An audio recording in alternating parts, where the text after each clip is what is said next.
नमस्कार साथियों, analyser app में आप सभी का स्वागत है। सहायक शिक्षक विज्ञान प्रयोगशाला की कक्षा लेकर मैं आपके सामने उपस्थित हुआ हूं, जिसमें आज हम देखेंगे साइंस से स्टार्ट करेंगे। और पिछले बार 2019 में जो सहायक शिक्षक विज्ञान प्रयोगशाला का पेपर हुआ था, उसमें साइंस से 150 प्रश्न पूछे गए थे। टोटल जो पेपर था वो 150 अंक का था, जिसमें साइंस वाले भाग से 100 प्रश्न पूछे गए थे। इसमें 40 फिजिक्स के, 40 केमिस्ट्री और 20 बायोलॉजी से। तो व्यापम का जो सिलेबस है, अभी जो नया पैटर्न आधारित है, उसमें 100 अंक के पेपर पूछे जाएंगे और उसमें लगभग 60% का वेटेज साइंस का होगा, जैसा कि पिछले बार 2019 में हुआ था। तो 60 जो अंक है, 100 में से लगभग 60% 60 प्रश्न साइंस से होंगे, जिसमें होंगे फिजिक्स, केमिस्ट्री और बायोलॉजी। आपने सिलेबस देखा होगा। सिलेबस जो है बहुत बड़ा है, बहुत सारे टॉपिक्स हैं इसमें। एक लंबा 9वीं और 10वीं का जो सिलेबस है एज इट इज, उसको उठा के डाल दिया गया। लेकिन एग्जाम में उन जो टॉपिक्स हैं उनमें से उसके डीप में जाकर क्वेश्चन पूछ रहा है, अर्थात इसमें आपको न्यूमेरिकल पढ़ना बहुत इंपॉर्टेंट है। और अभी व्यापम कोट वाले प्रश्न पूछ रहे हैं, सही विकल्प वाले प्रश्न पूछ रहे हैं, क्रमबद्ध वाले प्रश्न पूछ रहे हैं। इसके अलावा फिजिक्स में ज्यादा से ज्यादा आपको न्यूमेरिकल प्रश्न दिया जाएगा, जिनकी प्रैक्टिस, जिनको बनाकर देखना आपको बहुत जरूरी है। तो मैं आज से आपके फिजिक्स की क्लास, फिजिक्स से शुरू करेंगे हम। फिजिक्स में एक बहुत ही इंपॉर्टेंट टॉपिक है, जो कि पहला टॉपिक है गति से शुरू करेंगे। गति से हम अपना फिजिक्स का जो है सिलेबस स्टार्ट करते हैं और देखते हैं गति क्या होता है। ध्यान रखिएगा, आज हम पढ़ेंगे इसमें। देखिए, व्यापम जो है फिजिक्स से सारे टॉपिक कवर कर रहे हैं, उनसे डीप में जाकर न्यूमेरिकल प्रश्न पूछ रहे हैं। तो हमारी पढ़ाई ऐसी होगी जिसमें हम सभी प्रश्नों के साथ साथ जो है न्यूमेरिकल प्रश्न भी करेंगे। गति में अगर गति का पूरा टॉपिक खत्म होता है, जैसे गति में आपको पढ़ना है गति के प्रकार, चाल, वेग, विस्थापन, दूरी, त्वरण। इसके बाद गतियों के ग्राफ भी है, गति के समीकरण है, ठीक है। इसके बाद गति के प्रकार में वृत्तीय गति विशेषकर पढ़ना है, जो कि पिछले बार एग्जाम में पूछा गया था। विशेषकर वृत्तीय गति से 2 प्रश्न पूछ लिए गए थे, ठीक है। तो उसको बहुत ही ध्यान से और अच्छे से पढ़िएगा। फिजिक्स में जो सबसे इंपॉर्टेंट होता है वो होता है न्यूमेरिकल। व्यापन अधिकतर न्यूमेरिकल पूछता है फिजिक्स में, इसलिए न्यूमेरिकल प्रश्नों की प्रैक्टिस करना बहुत जरूरी है। ओके, तो हम शुरू से लेकर अंत तक पढ़ेंगे, आपको बेसिक से लेकर एडवांस तक लेके जाएंगे। प्रश्न पूछे जाएंगे लगभग 11वीं 12वीं स्तर के, लेकिन सिलेबस आपका दिया गया है 9वीं 10वीं स्तर के, ठीक है। तो आपको ऐसा पढ़ना है कि थोड़ा एडवांस लेवल का जो प्रश्न बिल्कुल आपसे बने। गति में आज हम देखेंगे, गतियां पढ़ेंगे। गति के बाद गति जो है कौन सी होती है, सदिश है कि अदिश है, क्योंकि ये प्रश्न भी पूछा जाता है। इसके बाद हम सदिश पढ़ने के बाद गतियों में क्या क्या होता है, उनके मुख्य पॉइंट जो है दूरी, विस्थापन, इन सब की चर्चा करेंगे। दूरी और विस्थापन से कैसे न्यूमेरिकल प्रश्न आते हैं, कुछ उनको भी सॉल्व करके देखेंगे, ठीक है। इसके बाद आप देखेंगे गति के प्रकार है, एक समान गति क्या होती है, असमान गति क्या होती है, सारी चीजें पढ़ेंगे। तो मेरे साथ तैयार हो जाइए पढ़ने के लिए और चलिए शुरू करते हैं। सबसे पहले हम गति, जिसे कहा जाता है इंग्लिश में मोशन, अगर सिंपली भाषा में कहें, सामान्य भाषा में जो आप लोग बोलते हैं बोलचाल की भाषा में, मूव करना, अर्थात एक जगह से दूसरे जगह पर उसकी स्थिति में परिवर्तन होता है किसी विशेष समय के लिए, ठीक है। तो गति क्या है, इसी से बनती है कि एक स्थान से दूसरे स्थान तक वस्तु के स्थिति में परिवर्तन समय के साथ होना गति कहलाता है। क्या कहा मैंने कि अगर कोई वस्तु एक स्थान से दूसरे स्थान तक अपनी स्थिति परिवर्तित करती है किसी विशेष समय के लिए, तो यह गति कहलाएगी। अर्थात हम लेंगे, मान के चलिए कोई वस्तु जो है पॉइंट ए पर है, कोई वस्तु, और पॉइंट बी तक अपनी स्थिति का जो है वो परिवर्तन करती है। यहां पर ध्यान रखिएगा, इस पॉइंट का मतलब है कि इस जगह से है, स्थान या जगह। अगर कोई वस्तु पॉइंट ए पर है और ये किसी विशेष समय टी पर स्थान ए से स्थान बी तक अपनी स्थिति परिवर्तित करती है तो इसे कहा जाएगा कि वस्तु गति में है। इसको बहुत ध्यान से समझने वाली बात है, समझ के रखिएगा, ठीक है। एग्जाम में हो सकता है इससे आपको घुमा के प्रश्न पूछ लिया जाए, कथन और कारण वाले, जैसे कि बोल दिया जाए कि गति वस्तु की स्थिति परिवर्तन है, कारण दे दिया जाए कि वस्तु अपने स्थान का, जो वस्तु है एक स्थान से दूसरे स्थान पर जाती है या उसकी स्थिति परिवर्तन होती है, तो बिल्कुल सही है कथन और कारण। ऐसे जो है आपको घुमा के प्रश्न दे सकता है। इसमें याद रखिएगा यह समय जो है यह ताक्षणिक भी हो सकता है, अर्थात जो है बहुत ही कम समय के लिए। जैसे कि अभी मैं यहाँ स्थिर हूं, यहां से अगर मैं चलना प्रारंभ करता हूं तो इस जगह से एक स्थान से मैं दूसरे जगह आ रहा हूं, अर्थात जो है अपने स्थान का परिवर्तन कर रहा हूं। ये तो हो गई कुछ डिफरेंस के लिए, ठीक है, आपको दिख रहा है। दूसरी चीज अगर आप देखेंगे तो एक झूला देखे होंगे। झूला क्या करता है, झूला एक पॉइंट है, झूला से एक पॉइंट से दूसरे पॉइंट तक जाता है, फिर इधर जाता है। ये स्थिर पॉइंट है, ठीक है। पहला पॉइंट जो होगा विशेषकर याद रखिएगा स्थिर होगा, या फिर उस पॉइंट से गति की गणना की जाएगी। वही पॉइंट जो है एक स्थान होता है जो कि निश्चित होता है, और इसी निश्चित पॉइंट से कुछ दूरी चल के या कुछ लंबाई तय करने के बाद वो वस्तु जो है स्थान बी तक पहुंचेगी। यही गति कहलाती है। ओके, इसके अलावा उदाहरण के तौर पर देखें तो पृथ्वी जो है सूर्य के चक्कर लगाती है, वो भी एक प्रकार की गति है। झूला एक निश्चित स्थान से दोनों स्थान के अगल बगल गति करती है, वो भी एक गति है। पेंडुलम देखे होंगे घड़ी की, वो भी गति करती है। इसके अलावा बस, कार, ट्रेन, जितने भी यातायात के साधन है वे सारी गति करती हैं, ठीक है। तो गति का अर्थ है अपने किसी एक निश्चित स्थान से किसी दूसरे स्थान पर अपनी स्थिति को परिवर्तित करना किसी विशेष समय के लिए। उम्मीद करता हूं समझ में आ गया होगा। इसके बाद जो देखते हैं हम गति के बाद, तो सबसे पहले गति के लिए मुख्य रूप से मैंने क्या बोला कि गति स्थान परिवर्तन है। किसी निश्चित समय अंतराल में एक स्थान से दूसरे स्थान तक वस्तु की स्थिति परिवर्तन है। ठीक है, तो वस्तु जो है एक स्थान से दूसरे स्थान तक जाती है, इसके लिए कोई निश्चित समय लगेगा। अब यहां पर ध्यान देने वाली बात है, एग्जाम में पूछा जाता है कि जो गति है वो सदिश राशि है कि अदिश राशि है। ठीक है, सदिश राशि है कि अदिश राशि है। तो गति के बारे में अगर देखें तो सबसे पहले आपको समझना होगा अदिश और सदिश को। पहला देखते हैं अदिश राशि क्या होती है और दूसरा सदिश। इसको कहा जाता है स्केलर, इंग्लिश में स्केलर, और ये होता है वेक्टर। ठीक है, स्केलर और वेक्टर। सबसे पहले देखते हैं सदिश राशियां क्या होती हैं। वे राशियां जिनके मापन हेतु सिर्फ परिमाण की आवश्यकता होती है। किसकी? परिमाण की। परिमाण अर्थात एक मात्रा, विशेष मात्रा। ओके, एक विशेष मात्रा को ये इंडिकेट करती है। परिमाण अर्थात एक विशेष मात्रा की आवश्यकता होती है इसे मापने के लिए, या जैसे कहें हम तो इसके मापन हेतु सिर्फ और सिर्फ उसकी मात्रा ही जरूरी है।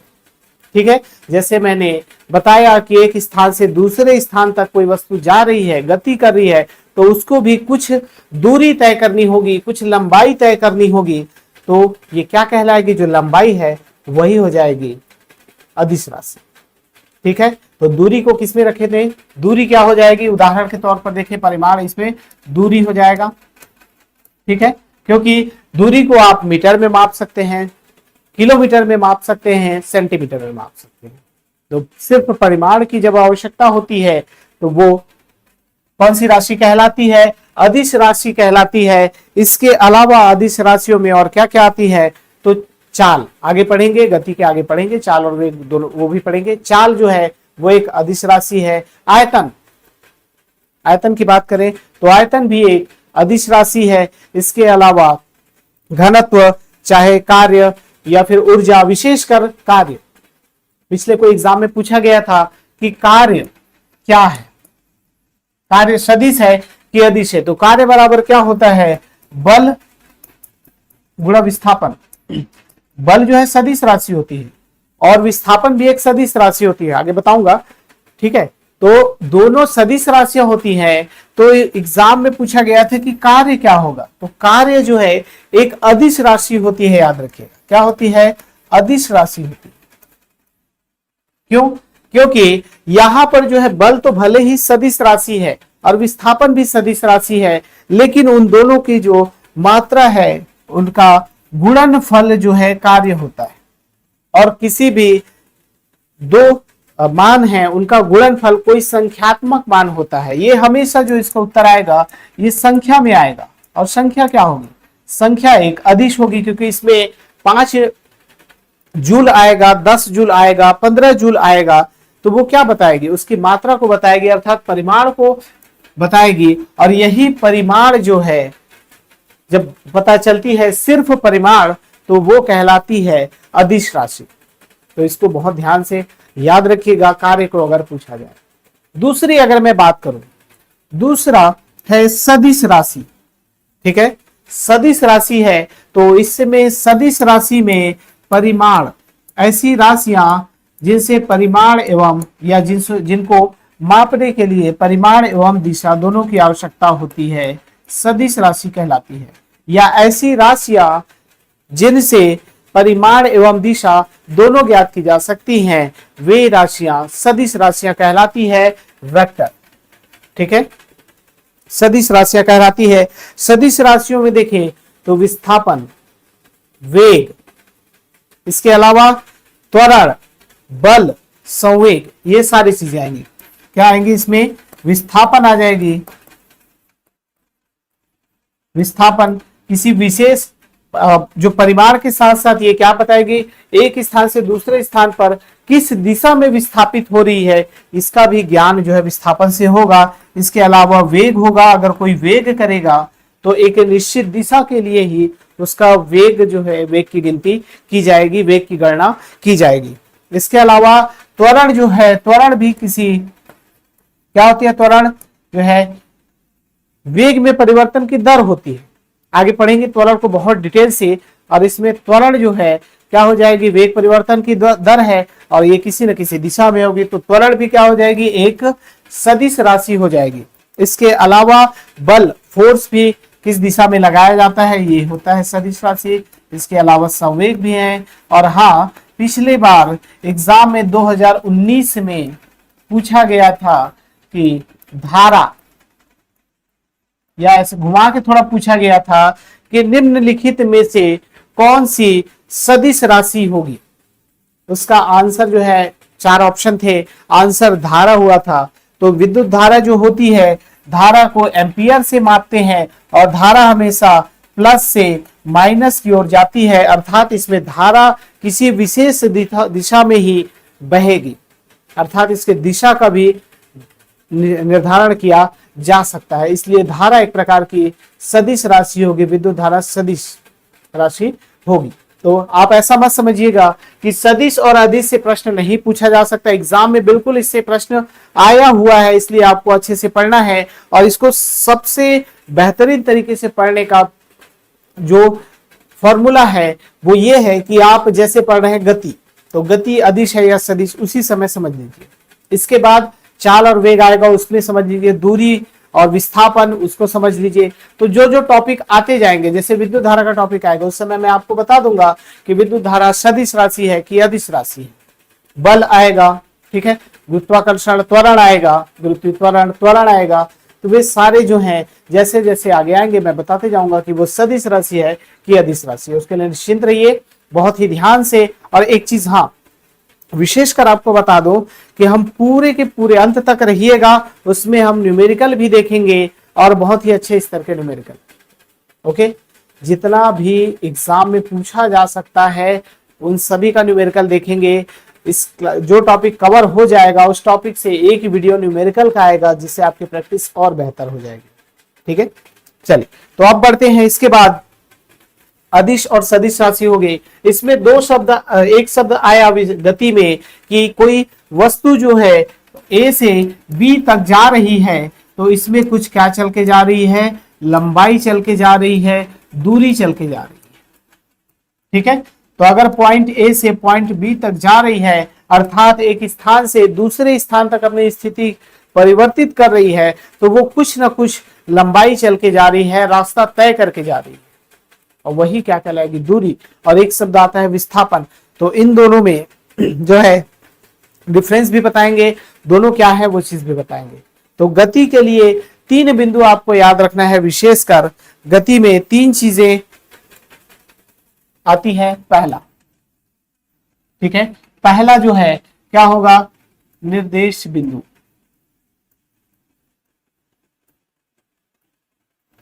निर्देशित बिंदु या इसी को रेफरेंस पॉइंट भी बोला जाता है। दूसरा दूरी, और तीसरा जो है वो विस्थापन। ठीक है, निर्देश बिंदु, निर्देश बिंदु, दूरी और विस्थापन 3 चीजें हम गति में देखते हैं। सबसे पहला पॉइंट देखते हैं क्या, निर्देश बिंदु।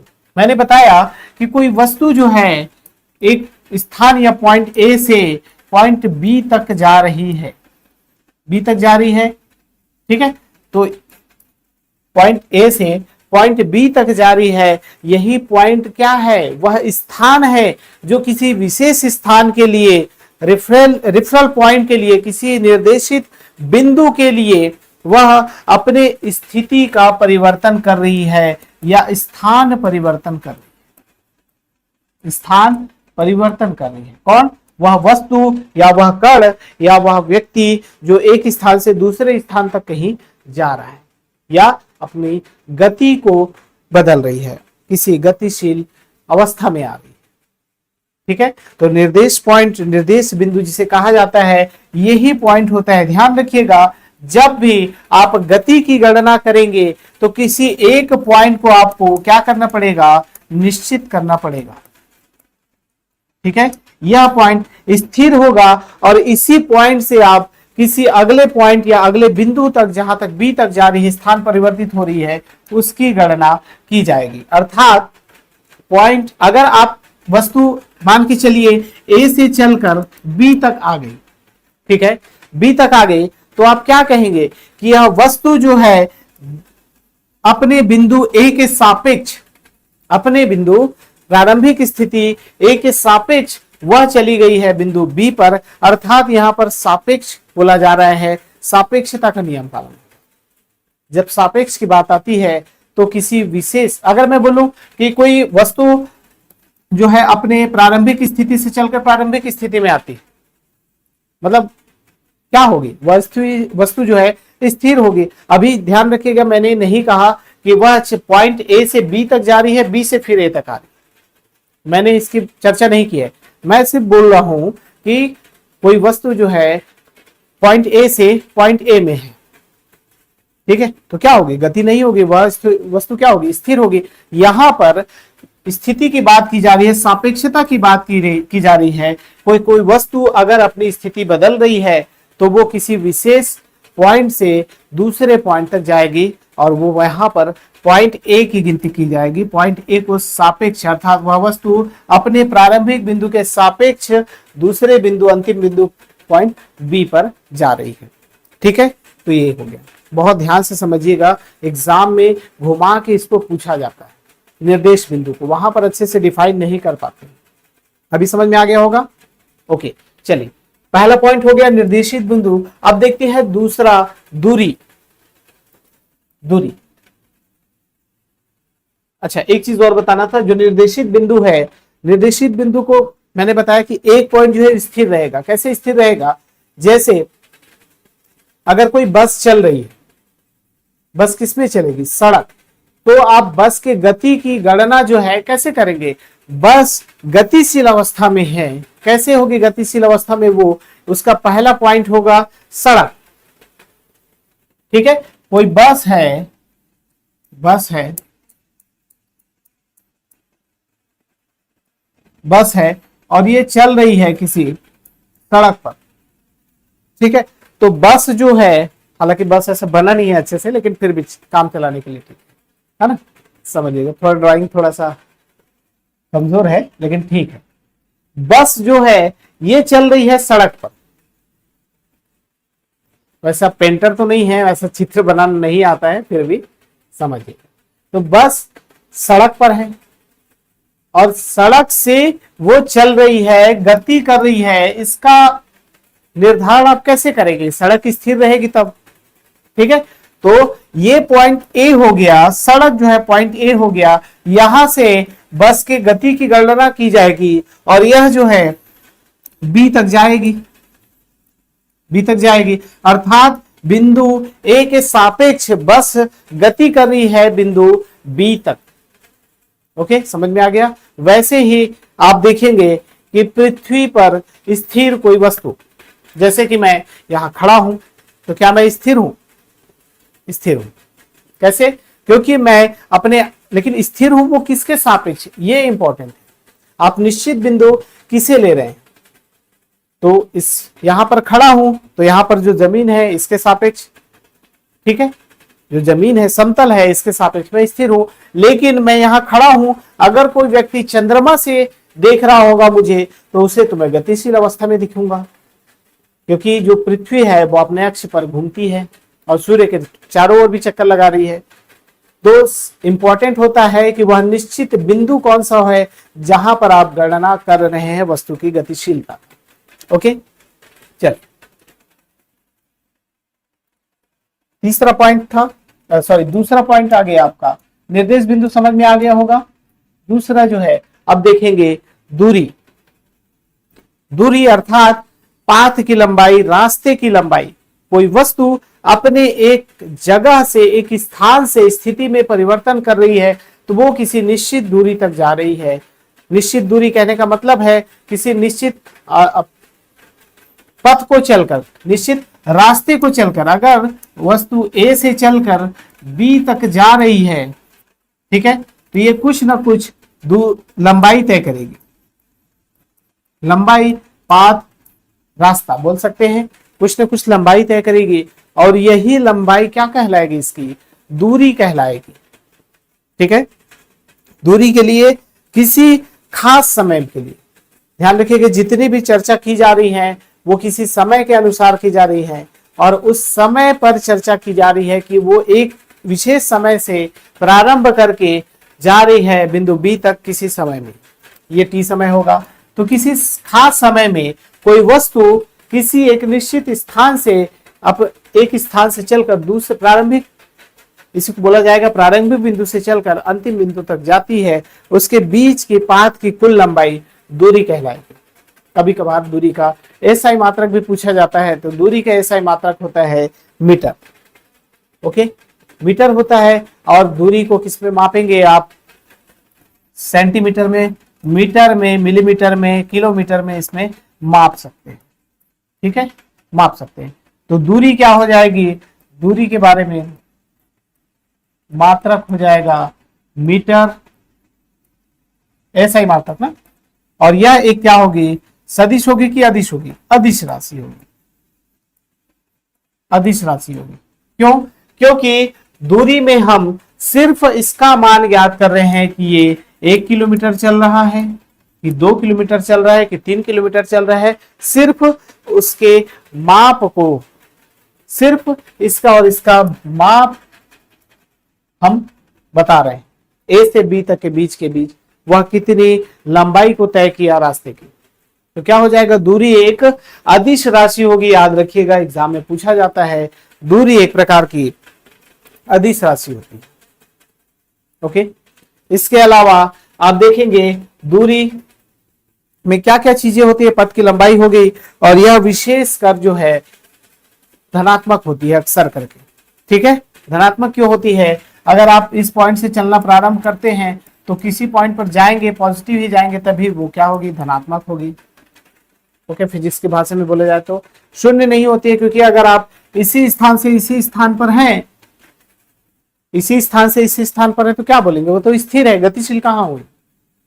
तो इसीलिए दूरी हमेशा धनात्मक होती है, याद रखिएगा।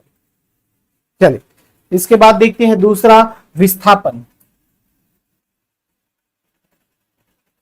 ठीक है, इसके अलावा और क्या है, हाँ, दूरी में अगर जैसे कि पूछा जाए कि कोई वस्तु बिंदु ए से चलकर बिंदु बी तक जाती है, बिंदु ए से बी तक मान के चलिए 3 किलोमीटर है, यहां से चलकर वो 2 किलोमीटर जाती है बिंदु सी तक, इसके बाद जो है वो बिंदु डी तक जाती है 3 किलोमीटर। ठीक है, तो दूरी निकालने के लिए इसको सीधा सीधा जो है जोड़ दिया जाता है, 3 धन 2 धन 3, कितना हो गया, 3 2 5 3 8 किलोमीटर, सीधा सीधा जोड़ा जाता है। पहला हो गया। इसके बाद बढ़ते हैं आगे। अब दूसरा जो है, दूरी के बाद एक होता है तीसरा पॉइंट जो है, वह है विस्थापन। विस्थापन, दूरी तो समझ में आ गया। ओके, दूरी समझ में, सभी को समझ में आ गया होगा, उम्मीद करता हूं कि कोई वस्तु एक स्थान से दूसरे स्थान तक जो पाथ की लंबाई चलती है, जितनी लंबाई वो चलती है वही पाथ की लंबाई, उसकी दूरी कहलाती है। अब यहां पर विस्थापन की बात की जा रही है।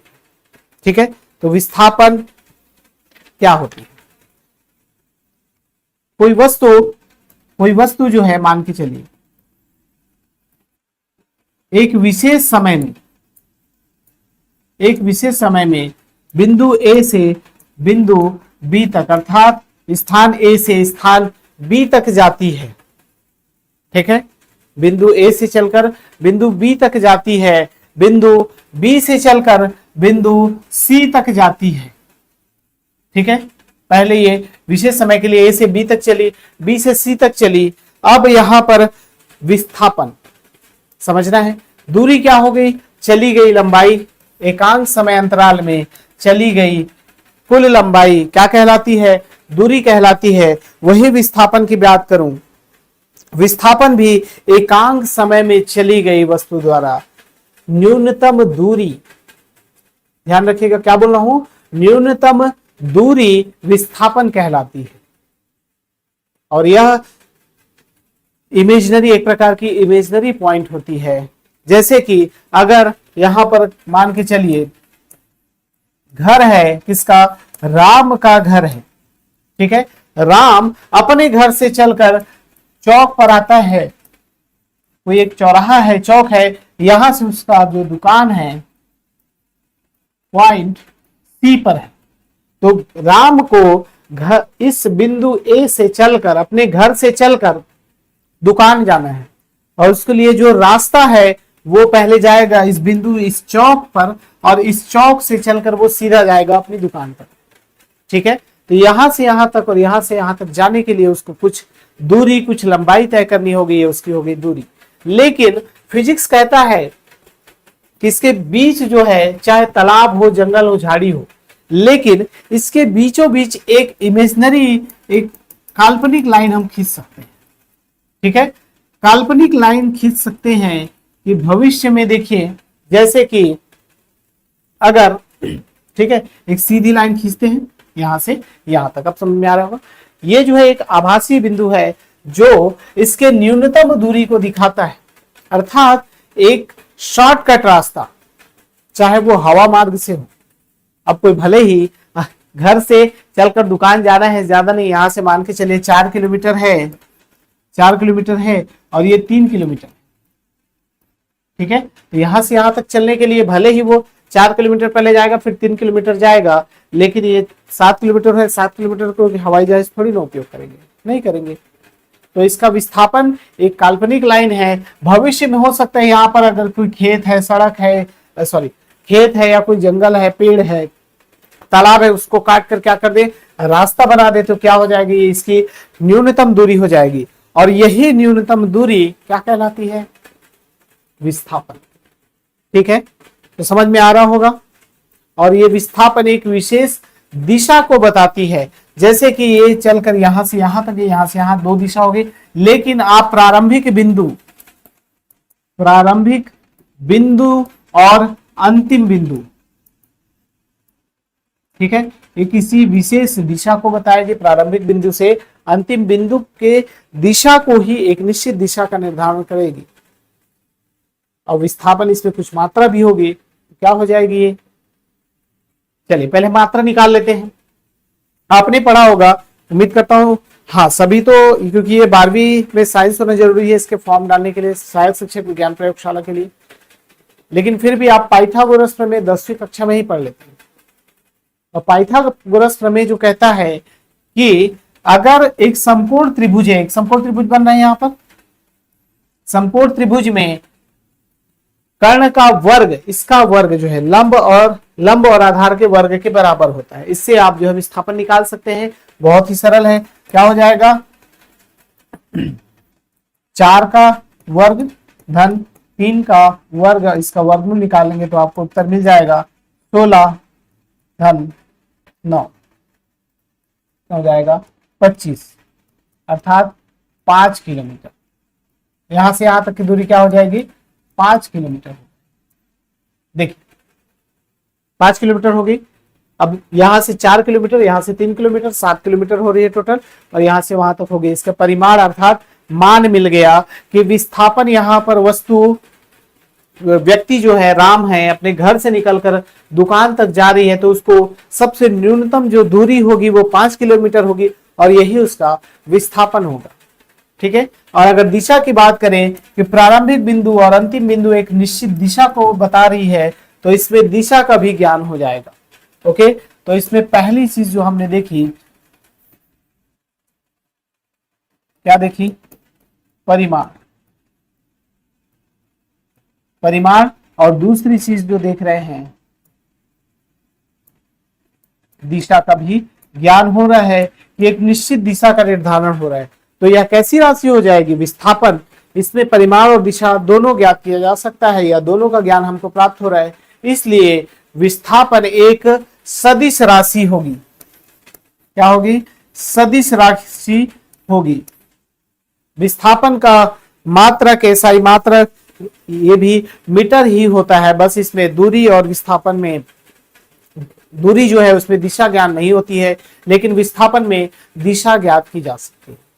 इसीलिए विस्थापन एक सदिश राशि होता है। ओके, एक चीज और देखते हैं, जैसे कि मान के चलिए ये तो सीधा सीधा रास्ता हो गया। अब कोई व्यक्ति है जो यहां से यहां तक लेते हैं 7 मीटर, कोई व्यक्ति है वो वृत्ताकार पथ में चल रहा है। अब ये तो होगी सीधी, और ये वृत्ताकार पथ में, ठीक है। ये टोटल जो है, मान के चलिए 2 चक्कर लगाते, सॉरी आधा चक्कर लगाते, ठीक है। यहां से चलकर ये यहां तक आई, बिंदु बी तक। आगे पढ़ेंगे, इसको और डिटेल में पढ़ेंगे, क्योंकि आपको सिलेबस में गति है, गति में वृत्तीय गति भी है ना, समझिएगा, वृत्तीय गति भी पढ़ना है। तो कोई व्यक्ति जो है यहां से यहां तक चल के आती है, ये इसकी क्या होगी, वृत्त की त्रिज्या होगी। तो इसकी जो दूरी होगी ए से बी तक, यहां से यहां तक जो चली है, वही इसकी क्या हो जाएगी, दूरी हो जाएगी। तो वृत्त की परिधि क्या होती है, 2πr। यहां पर आधी चली है, मतलब हो जाएगी πr, 2 कट जाएगी, बच जाएगा πr। ठीक है, इसको आगे कैलकुलेशन अगर वो होगा तो करेंगे। अब यहां पर इसका विस्थापन क्या हो जाएगा, विस्थापन ध्यान से देखिए, विस्थापन पॉइंट ए से पॉइंट बी अगर ले रहे हैं, तो ये सीधा सीधा यहां से यहां तक जो मिला रही है एक काल्पनिक रेखा, वही इसका विस्थापन होगा। न्यूनतम दूरी विस्थापन कहलाती है। ठीक है, चल समझ में आ गया होगा, उम्मीद करता हूं। अब देख लेते हैं दूरी और विस्थापन में मुख्य रूप से अंतर पूछा जाता है एग्जाम में। दूरी को डिस्टेंस कहते हैं, और विस्थापन क्या होती है, डिस्प्लेसमेंट। इंग्लिश में कहा जाए तो डिस्प्लेसमेंट। दूरी क्या होगी, दूरी पथ की लंबाई है, कुल लंबाई। कोई वस्तु बिंदु ए से कोई एक जगह, एक स्थान से दूसरे स्थान तक एक निश्चित समय में, निश्चित समय अंतराल में चली गई पथ की लंबाई। किसी वस्तु द्वारा एक निश्चित समय में एक स्थान से दूसरे स्थान तक कुल चली गई लंबाई दूरी कहलाती है। ओके, तो ये क्या हो जाएगी, पथ की या रास्ते की कुल लंबाई होगी। ठीक है, ये हो जाएगी दूरी जो है कुल लंबाई हो जाएगी। यहां पर क्या होगी, यह होगी किसी वस्तु द्वारा चली गई न्यूनतम दूरी। न्यूनतम दूरी क्या कहलाएगी, विस्थापन कहलाएगी। अर्थात इसमें जो है दूरी में जितना भी कुल लंबाई है, कुल लंबाई है उसको पूरी की पूरी गिनी जाएगी। 2 किलोमीटर, 2, जैसे मैंने बताया था एक त्रिभुज में 4 और 3 कितना हो गया, 7 हो गया। अब विस्थापन न्यूनतम होती है तो 7 बड़ा है कि 5। ठीक है, तो 5 छोटा है, तो न्यूनतम उससे, उसके अलावा कोई दूसरा रास्ता नहीं होगा विस्थापन में। विस्थापन सबसे छोटा रास्ता होगा जो उन दोनों को मिलाएगा, प्रारंभिक बिंदु और अंतिम बिंदु। ओके, चल, तो क्या हो जाएगा, पहला पथ की लंबाई, कुल लंबाई दूरी कहलाएगी, और इसमें न्यूनतम लंबाई जो है वो विस्थापन कहलाती है। ठीक है, अब इस पे दूसरा पॉइंट समझिएगा। दूसरा, यह मार्ग पर निर्भर करती है। मार्ग पर अर्थात रास्ता कैसा है उस पर निर्भर करेगा। जैसे कि ए से बी तक जाना है, ठीक है, पहले ऐसे गए, फिर ऐसे, फिर ऐसे, फिर ऐसे, फिर ऐसे, फिर ऐसे। ठीक है, मार्ग पर निर्भर करेगी। अर्थात यहां से 1 किलोमीटर है, ये 2 है, ये भी 1 किलोमीटर है, ये 4 किलोमीटर है, ये 3 किलोमीटर है, और ये 1 किलोमीटर। तो मार्ग पर निर्भर करेगी कि ये कैसे कैसे जा रही है। ओके, अर्थात अगर इसकी कुल दूरी निकालें तो 1 इसको जोड़ देंगे, 1 धन 2 धन 1 धन 4 धन 3 धन 1, तो 1 2 3 1 4 4 4 8 8 3 11 और 1 12, कुल दूरी जो होगी ये 12 किलोमीटर तय करेगी। तो ये मार्ग पर निर्भर करती है। और यही अगर बात करें विस्थापन की, तो मार्ग पर निर्भर नहीं करेगी। मार्ग पर निर्भर नहीं करेगी, वो कहता है कि मैं इधर उधर रास्ते से नहीं जाऊंगा, मुझे जो सबसे सस्ता और सीधा रास्ता है वही अपनाऊंगा, सबसे जो छोटा रास्ता है वही मैं अपनाऊंगा। तो पॉइंट ए से पॉइंट बी तक ये सीधा सीधा यहां तक चलता है। ठीक है, तो इधर से घूमने घूमने का कंजट कौन पाले भैया, मैं जाता हूं सीधा सीधा रास्ता से, हवा से जाऊं चाहे कैसे भी जाऊं, क्योंकि ये काल्पनिक होती है। एक प्रकार के विस्थापन को काल्पनिक ले सकते हैं। ठीक है, एक प्रकार के सीधे सीधे जो है प्रारंभिक बिंदु और अंतिम बिंदु को मिलाती है, एक प्रकार की आभासी होती है, काल्पनिक होती है, और बिंदु ए से बिंदु बी तक मिलाती है। ध्यान रखिएगा, मैं सिर्फ काल्पनिक बोल रहा हूं, इसका मतलब ये नहीं है कि सभी जगह वो होगा।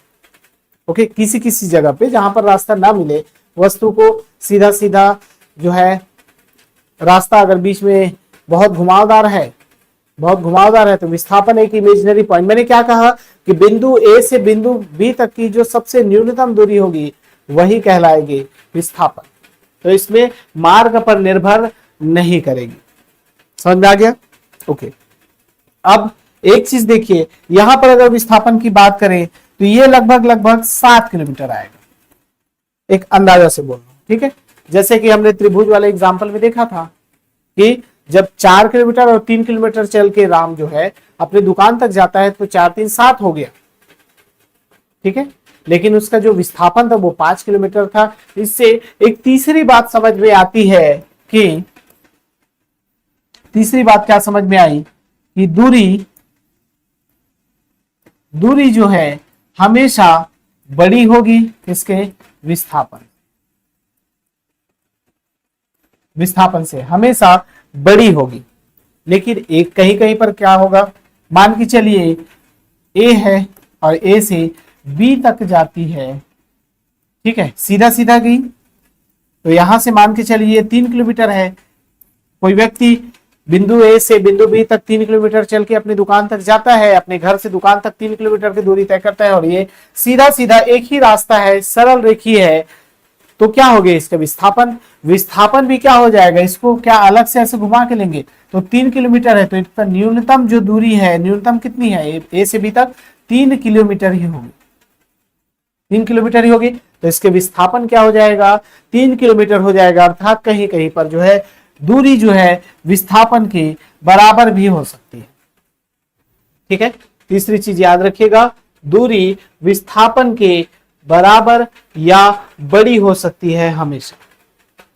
ओके, यहां पर भी वही लिख सकते हैं। ठीक है, तीसरा पॉइंट में क्या हो जाएगा, बड़ा होगा। लेकिन एग्जाम में एक बार पूछा गया था कि दूरी बटे विस्थापन, ठीक है, क्या होगा हमेशा याद रखिएगा, या तो एक से बड़ा होगा या एक के बराबर होगा। अर्थात दूरी और विस्थापन का अनुपात हमेशा और हमेशा एक या एक से अधिक होगा। और एक एग्जाम में, एसएससी के एग्जाम में दिया गया था प्रश्न कि दूरी और विस्थापन, दूरी बटे विस्थापन, यहां पर एक की जगह 0 दे दिया गया था। ठीक है, तो ये क्या हो जाएगा, 0 कभी भी नहीं होगा, हमेशा दूरी बड़ी होगी, विस्थापन छोटी होगी। या तो 3 किलोमीटर बराबर होगी, तो 3 और 3 से भाग देंगे तो कितना आएगा, 1 आएगा। और यहां पर अगर 7 आ गया, यहां 5 आ गया, तो उत्तर भी तो कितना आएगा, 5, 1.4 लगभग आएगा। तो क्या होगी, दूरी हमेशा विस्थापन से बड़ी होगी, और दूरी और विस्थापन का अनुपात 1 से बड़ा होगा या 1 से 1 के बराबर होगा। ठीक है, तो इस पॉइंट को याद रखिएगा, ये एग्जाम में पूछा जा चुका है कि दूरी जो है विस्थापन, दूरी और विस्थापन के का जो अनुपात है उसका मान क्या होगा। ओके, चल देखते हैं, अब आगे बढ़ते हैं। इसके बाद चौथा पॉइंट क्या हो जाएगा, इसके बाद दूरी हमेशा धनात्मक होगी। ठीक है, कुछ लोग 0 भी पढ़ाते हैं। ठीक है, दूरी को 0 भी पढ़ाते हैं, लेकिन ये 0 पढ़ाना गलत है। क्यों?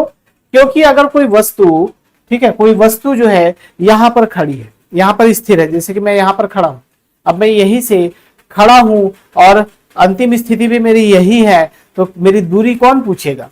दूरी कब पूछी जाती है, जब वस्तु कुछ गति करती है, कुछ मूवमेंट करती है, अपनी स्थिति का परिवर्तन करती है, चाहे वो थोड़ा हो या बड़ा हो। जैसे कि आप देखेंगे गिटार के तार भी कंपन करते हैं, थोड़ी दूरी वो ऊपर नीचे करते हैं। ठीक है, अर्थात थोड़ी ना थोड़ी वो मूव तो करेंगे, गति तो करेंगे। अब यहां पर एकदम स्थिर है और मेरी दूरी पूछी जाए तो कोई भी नहीं बता सकते। क्यों बताएंगे?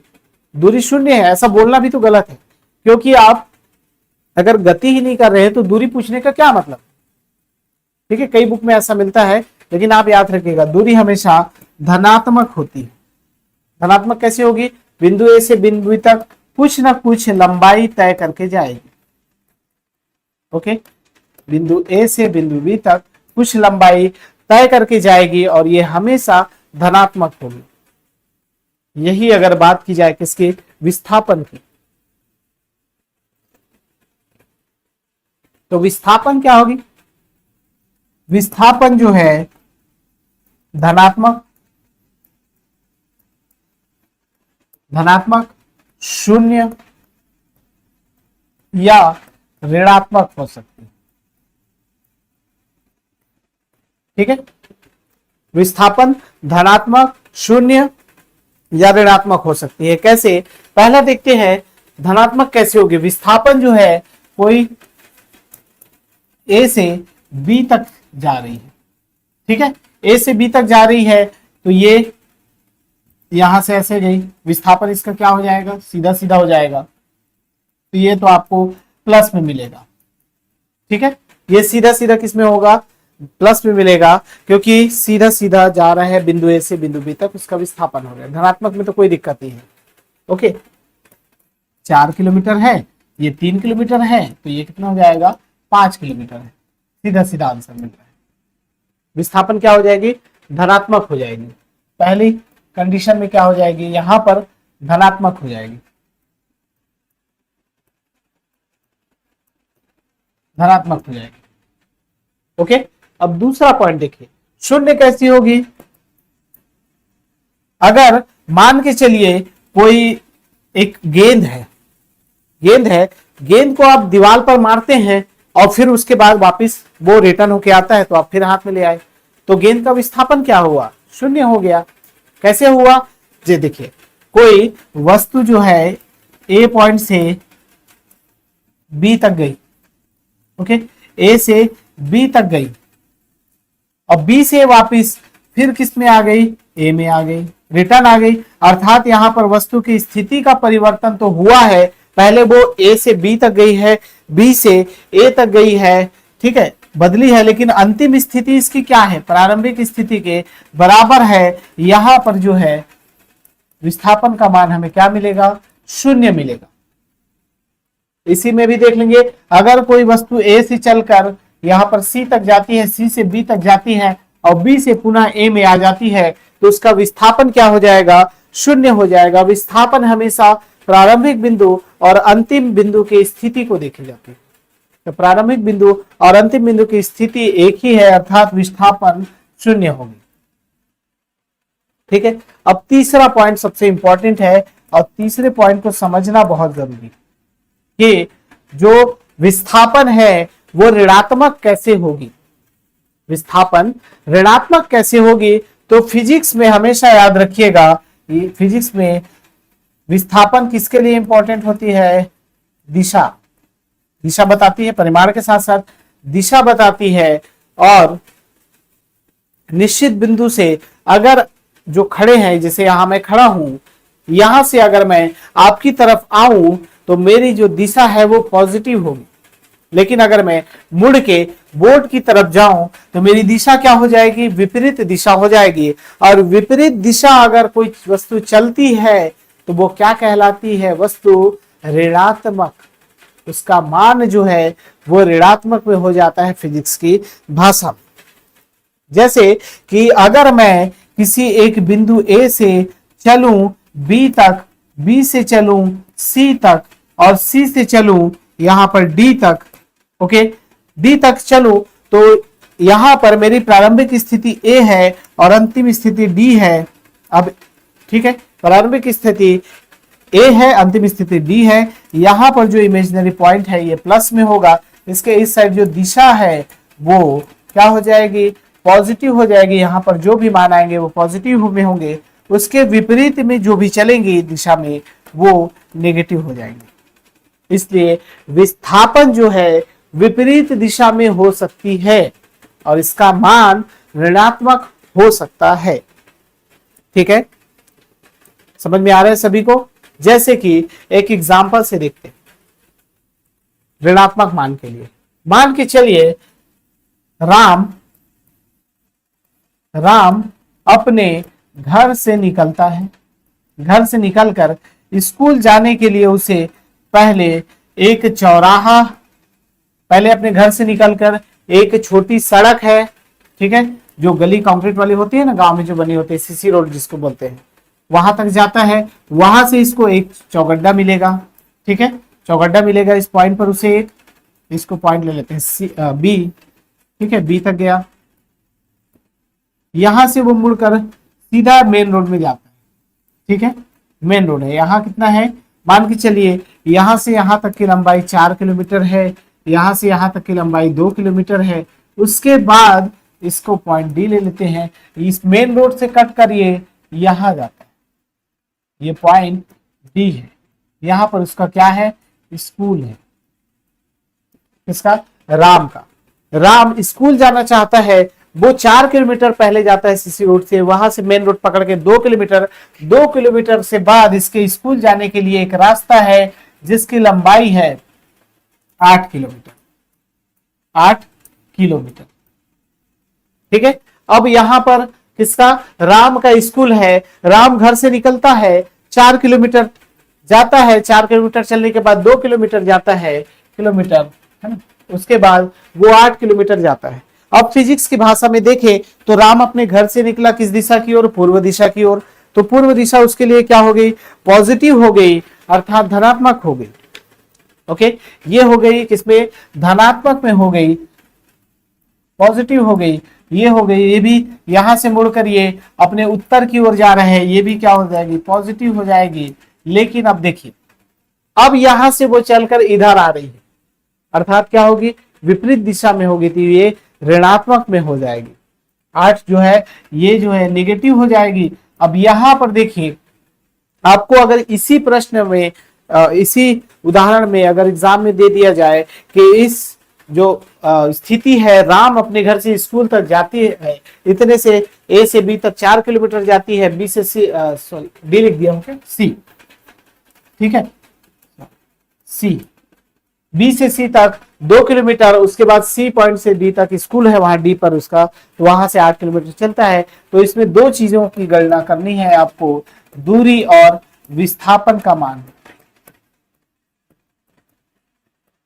दूरी और विस्थापन क्या होगी। तो दूरी तो मैंने बता दिया, बहुत सरल है, आप लोग भी बना के देखिए। दूरी कुल पाथ की लंबाई या मार्ग की कुल लंबाई क्या हो जाएगी, दूरी हो जाएगी। तो दूरी इसके लिए निकाल लेंगे। सबसे पहले दूरी कुल मतलब 4 किलोमीटर, उसके बाद 2 किलोमीटर, उसके बाद गया 8 किलोमीटर। कितना हो गया, 4 2 6, 8 8 6 14, 14 किलोमीटर। ठीक है, तो दूरी का मान क्या हो गया, यहां पर दूरी बराबर निकल गई 14 किलोमीटर। ठीक है, पहला आंसर आपको दिख गया, दूरी 14 किलोमीटर। अब दूसरा पॉइंट है विस्थापन। तो यहां पर प्रारंभिक बिंदु क्या है, बिंदु ए है, और अंतिम बिंदु डी है। तो ये प्रारंभिक और अंतिम, यहां से यहां तक सीधा सीधा जो पॉइंट मिलाएगा इनको, उसी का मान ज्ञात करना है, उसी का मान ज्ञात करना है। दूरी हो गई 14 किलोमीटर। अब देखिए, यहां से यहां तक ये 4 किलोमीटर गया। ओके, इसके बाद यहां से यहां तक 2 किलोमीटर गया। ठीक है, ये 2 किलोमीटर गया। तो यहां से आप देखेंगे कितना हो जाएगा, बराबर दूरी है, तो इन दोनों की दूरी हो जाएगी इस बीच 2 किलोमीटर। ओके, अब यहां से यहां तक 4 किलोमीटर, ये टोटल है 8 किलोमीटर। तो यहां तक, यहां से इस पॉइंट तक कितने हो जाएगी, 4 किलोमीटर।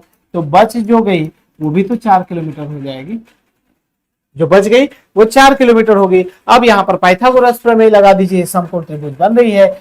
तो ये आपका हो गया लंब, ये आधार, ये कर्ण हो गया। तो 4 विस्थापन क्या हो जाएगा, विस्थापन हो जाएगा 4 का वर्ग धन 2 का वर्ग, इसका वर्गमूल।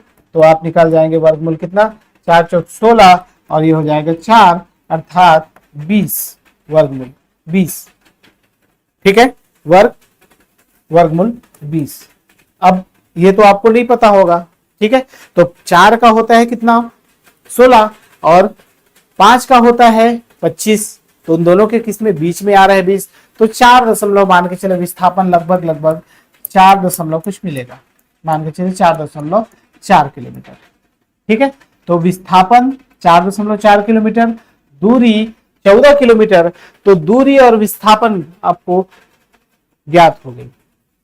ठीक है, लेकिन सबसे इंपॉर्टेंट यहां पर, सबसे इंपॉर्टेंट, अगर वो गलती आपने कर दी तो एग्जाम में आप गलत हो जाएंगे। क्या कि यहां पर जो विस्थापन है वो ऋण में, ऋणात्मक मान में आएगा। ठीक है, अगर ऑप्शन में आपको ऋण 4.4 मिलता है तो उसको लगाइएगा। ठीक है, या फिर लिखा रहेगा यहां पर विपरीत दिशा, विपरीत दिशा। ओके, विस्थापन हमेशा विपरीत दिशा में होगी, याद रखिए। ठीक है, तो दिशा ज्ञान इससे मिलती है। और ये जो है अपने प्रारंभिक बिंदु से -4.4 किलोमीटर की दूरी पर है, अर्थात प्रारंभिक बिंदु जो उसकी थी उसके विपरीत डायरेक्शन की बात की जा रही है, विपरीत दिशा की बात की जा रही है। वो अपनी प्रारंभिक स्थिति के विपरीत दिशा में 4.4 दूरी पर, 4.4 किलोमीटर की दूरी पर है। ठीक है, अब कुछ एग्जाम में पूछे जाते हैं प्रश्न, उनको देख लेते हैं। दूरी और विस्थापन से कैसे प्रश्न पूछे जाते हैं। तो देखिए, प्रश्न मैं लाया हूं, प्रश्न है कि एक व्यक्ति 3 किलोमीटर पूर्व की ओर चलती है। ठीक है, एक व्यक्ति 3 किलोमीटर पूर्व की ओर चलती है, फिर 4 किलोमीटर उत्तर की ओर और अंत में 12 किलोमीटर पश्चिम की ओर चलता है। तो कुल दूरी और विस्थापन का परिमाण ज्ञात कीजिए। परिमाण अर्थात मान ज्ञात कीजिए। देखिए, एक व्यक्ति है, कोई व्यक्ति ए पॉइंट है मान के चलिए, यहां से पूर्व दिशा की ओर, पूर्व कौन सा होगा, ये पूर्व में चलता है कितना, 3 किलोमीटर। ओके, उस फिर 4 किलोमीटर उत्तर में, 4 किलोमीटर चलता है उत्तर में, उसके बाद अंत में 12 किलोमीटर पश्चिम में, ये हो गई 12, कितना, 12 किलोमीटर पश्चिम में।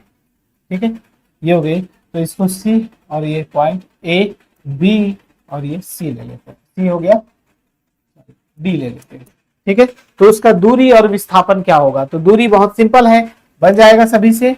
दूरी क्या हो जाएगी, 3 धन 4 धन 12, सबको जोड़ देंगे, 4 3 7 और 7 और 12 हो गए 19 किलोमीटर। 19 किलोमीटर क्या निकल जाएगी, इसकी दूरी निकल जाएगी। ओके, अब विस्थापन, विस्थापन ज्ञात करना है। विस्थापन क्या हो जाएगा, विस्थापन इस पॉइंट से अब इस पॉइंट तक निकालना है, प्रारंभिक से अंतिम। बहुत सरल है, समझिए ध्यान से। क्या हो जाएगा, आप यहां से 3, अभी जो मैंने उदाहरण बताया वही उदाहरण है, यहां से यहां 3 किलोमीटर, यहां से यहां कितना किलोमीटर, ये 4 किलोमीटर चला। ठीक है, अब इसके और इसके बीच की दूरी क्या होगी, 3 किलोमीटर हो जाएगी। अब 12 में से 3 घटा देंगे तो यहां जो बची हुई है वो कितनी दूरी होगी, तो 12 में से 3 घटा दीजिए। ठीक है, 9 किलोमीटर लगभग, 9 किलोमीटर। अब आपको एक समकोण त्रिभुज मिल गया, इन दोनों को लाइन को मिलाएंगे तो समझ में आ जाएगा। ये हो गया आपका लंब, ये हो गया आधार। तो विस्थापन निकालने के लिए वर्गमूल 9 का वर्ग और ये बीच की दूरी कितनी है, 4 का वर्ग, तो 9 निया 81 धन 16, जोड़ दीजिए 81 और 16, 4 चौक 16 हो गया और 9 निया 81 हो गया। ठीक है, कितना हो जाएगा, 7 और 8 9, 97 आ रहा है। 97 सीधा सीधा आ रहा है। अगर रूट वर्गमूल 97 लिखा है एग्जाम में, ऑप्शन में है तो उसको लगा दीजिएगा, ठीक। नहीं तो ये किसके लगभग आएगा, देखिए 100 का कितना होता है 10, तो 97 का लगभग 9.8 के समथिंग आएगा। तो विस्थापन 9.8 किलोमीटर होगा। ठीक है, 9.8 किलोमीटर होगा।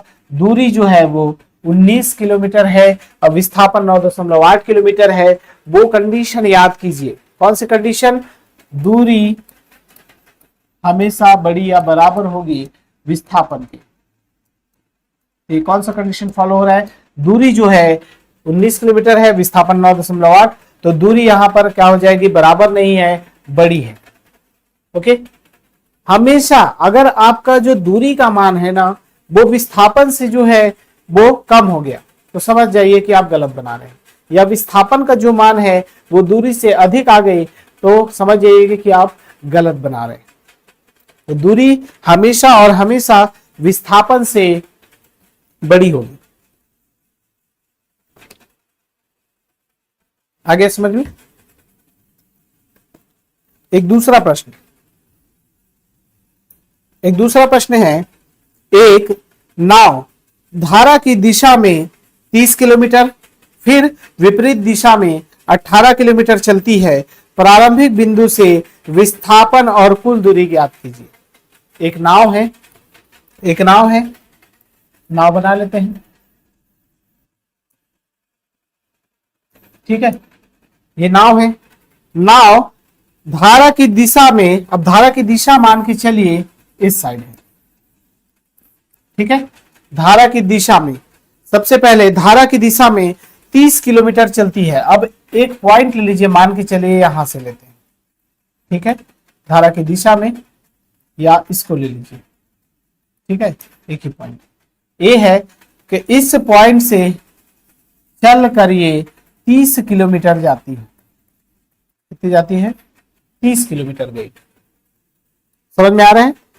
30 किलोमीटर पहले गई एक दिशा में, धारा की भी दिशा उधर ही, उधर भी गई। अर्थात जब कोई नाव धारा की दिशा में जाएगी तो बहुत स्पीड से आगे बढ़ेगी, क्योंकि धारा और नाव की दिशा अगर सेम है तो सीधा सीधा जाते हैं।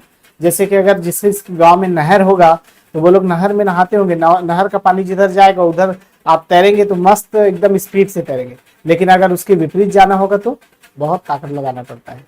हमारे गांव में नहर है और नहर में मैं नहाया हूँ, तो नहर में जिस दिशा में पानी जाती है उस दिशा में मस्त स्पीड से आगे बढ़ते हैं, लेकिन विपरीत दिशा में जाना हो तो फिर करते रहो मैंने, है ना। तो पहला कंडीशन हो गया कि ए से यहां बी ले लीजिए, बताया था ना निश्चित बिंदु से लेना है।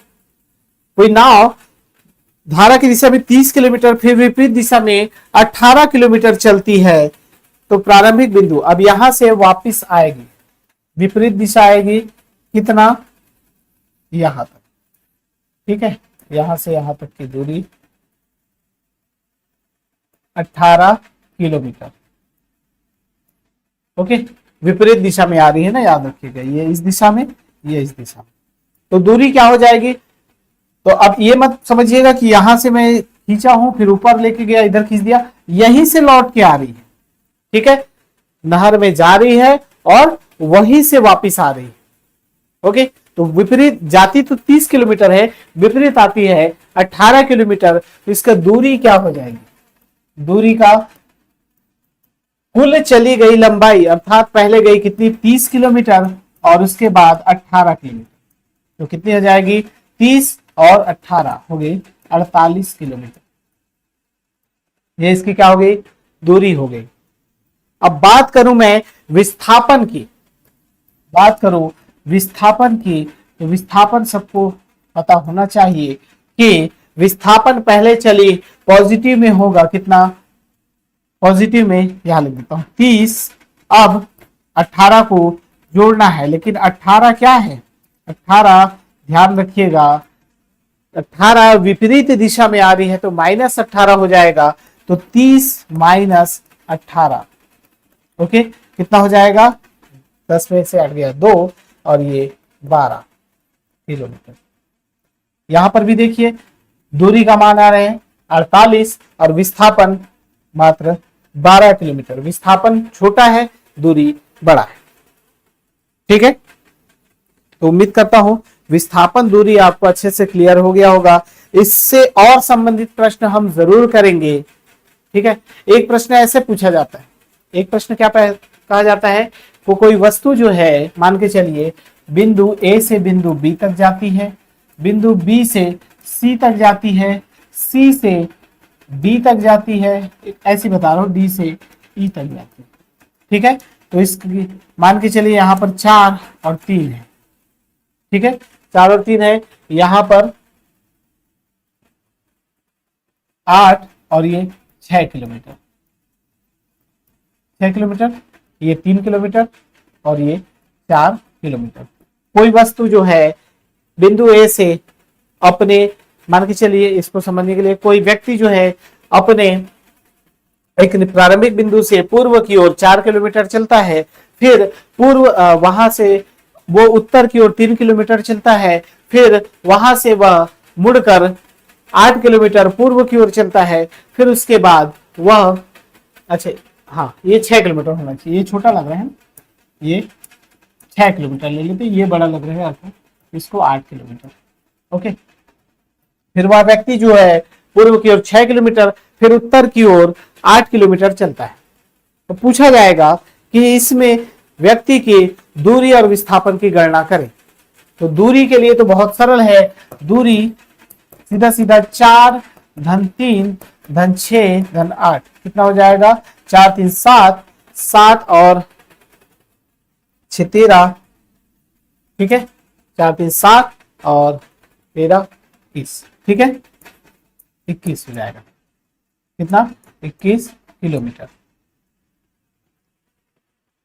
तो दूरी क्या हो जाएगी 4 3 कितने हो गए 7, ओके, 7 6 13, 13 और 8 कितने हो गए 21 किलोमीटर दूरी हो गई।